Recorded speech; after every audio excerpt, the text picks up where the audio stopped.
డబ్బులు లాగేసుకుందా? ఎందుకు? ఎవరయ్యా డబ్బులు?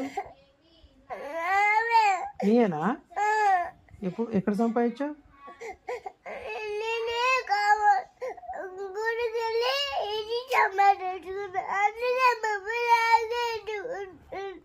గుడికి వెళ్ళి సంపాదించావా? గుళ్ళో ఎవరు ఇచ్చారు నీకు? అడుక్కున్నావా? టీచర్ ఇచ్చిందా? ఓకే.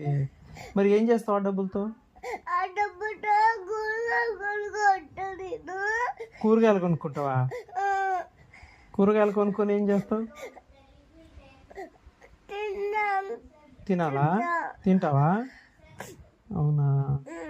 సరే, నాకు ఇస్తావా మరి ఆ డబ్బులు? నాకు వేరేది ఉందా?